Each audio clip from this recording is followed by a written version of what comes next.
নমস্কার বন্ধুরা, ময়ের হেসেলে আপনাদের সবাইকে স্বাগত। আজকের রেসিপি দই বড়া।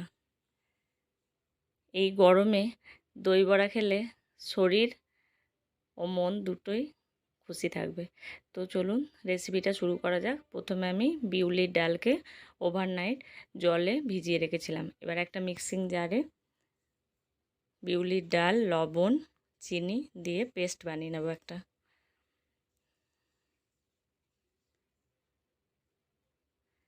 খুব মিহি পেস্ট করব না, একটু যাতে গোটা থাকে, একটু সামান্য, খুব সামান্য। এবার একটা পাত্রে ডালটাকে নিয়ে নেব। এবার ভালো করে ফেটাতে হবে। একটু বেশি টাইট লাগছে, এই জন্য একটু জল দেব। আপনারা চাইলে পেস্টের সময়ও জল দিতে পারেন, তবে সেটা বুঝে দিতে হবে। এবার ভালো করে ফেটাতে হবে, খুব ভালো করে ফেটাতে হবে। এবার অনেকক্ষণ ফেটানো হয়ে গেলে মিনিমাম 10 থেকে 15 মিনিট ফেটাতে হবে। তারপর আদা আর কাঁচা লঙ্কা কুচি দিয়ে দেব, খুব সরু করে কেটে। এবার ওটাকে ভালো করে মিশিয়ে নেব। এবার ফেটানোটা ঠিকঠাক হয়েছে কি না বোঝার জন্য একটা বাটির মধ্যে জল দিয়ে একটু এই ব্যাটার জলের মধ্যে ফেলে দেব। দেখুন কীরকম ভেসে উঠেছে, একদম সুন্দর ফেটানো হয়ে গেছে। এবার চাটনি বানাবো। চাটনি বানানোর জন্য জলে তেঁতুল ভিজিয়ে দেব। আর এদিকে গ্রিন চাটনি বানানোর জন্য একটা মিক্সিং জারে ধনেপাতা, রসুন, আদা কুচি, লঙ্কা আর পুদিনা পাতা আর জল দেব, লবণ আর চিনি দেব। বাস এটাকে পেস্ট করে নেব। তাহলে গ্রিন চাটনি একদম রেডি। এবার যে তেঁতুলের মিষ্টি চাটনিটা দেওয়া হয় দই বড়াতে, সেটা বানিয়ে নেব। তার জন্য যে তেঁতুলটা ভিজিয়ে রেখেছিলাম সেটা একটা ছাঁকনাতে ছেঁকে নেব। তেঁতুলের পাল্পটাকে আলাদা করে নেব। এবার একটা কড়াইয়ে চিনি দেব। চিনি দিয়ে তাতে যে তেঁতুলের পাল্পটা ছেঁকে রেখেছি সেটা দিয়ে দেব। তেঁতুলের টক অনুসারে চিনি দিতে হবে।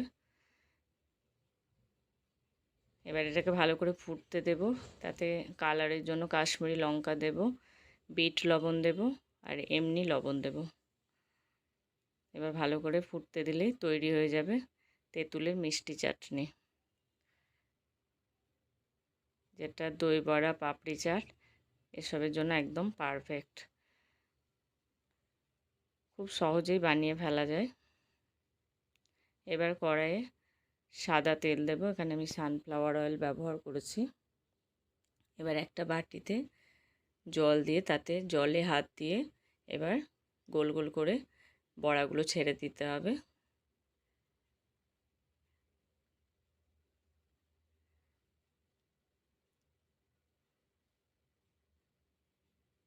একটা একটা করে ছাড়তে হবে, যেমন তেল দেওয়া হয়েছে সেরকম বড়া দিতে হবে। বেশি একসাথে দিয়ে দিলে আবার সব একসাথে লেপ্টে যাবে। এগুলো একটু খেয়াল করে লক্ষ্য করে ভাজতে হবে। আমি এখানে 5টা মতো বড়া ছেড়েছি। এবার দেখুন কি সুন্দর কালার এসছে এবং তেলে কি সুন্দর ভাসছে এবং কত বড় বড় হয়ে ফুলে উঠেছে। এরকম কালার হয়ে যাবে যখন, তখন তুলে নেব বড়াগুলোকে। খুব কড়া করে ভাজার প্রয়োজন নেই। এরকমভাবে আরও কিছু বড়া আমি ভেজে নেব একই পদ্ধতিতে। এই বড়াগুলো একটু উল্টে পাল্টে ভাজবো গোল্ডেন কালার হওয়া পর্যন্ত। এবার বড়াগুলো সব শুদ্ধ তুলে নেব।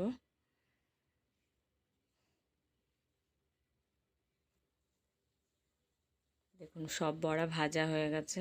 এবার একটা বাটিতে ঈষৎ উষ্ণ গরম জল দিয়ে তাতে হিং, চিনি আর লবণ দিয়ে একটু মিশিয়ে নেব। এবার যে বড়াগুলো খাবো বা তখনই সেই বড়াগুলোই এই জলের মধ্যে ফেলে দেব। আর বাদবাকি বড়া একটা এয়ারটাইট কৌটোতে ফ্রিজে রেখে দিলে 3-4 দিন আরামসে থেকে যাবে। এবং যখন যখন খেতে ইচ্ছে করবে তখন তখন এরকমভাবে বানিয়ে নিতে হবে। তো এবার দই বড়ার জন্য দইটাকে বানিয়ে নেব।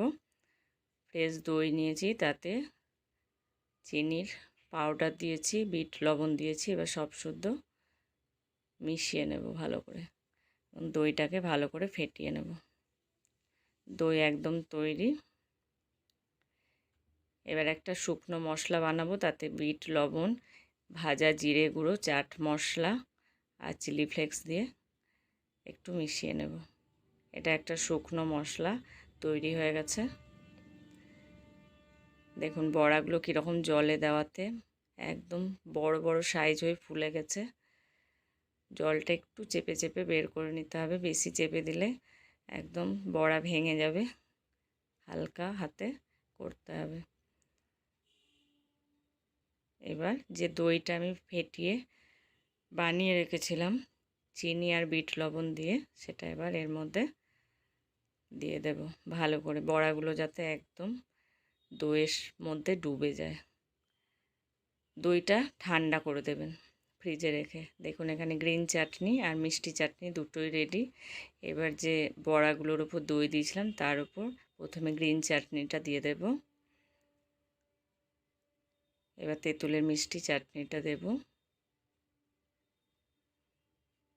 এবার যে শুকনো মশলাটা বানিয়ে রেখেছি মশলাটা ছিটিয়ে দেব,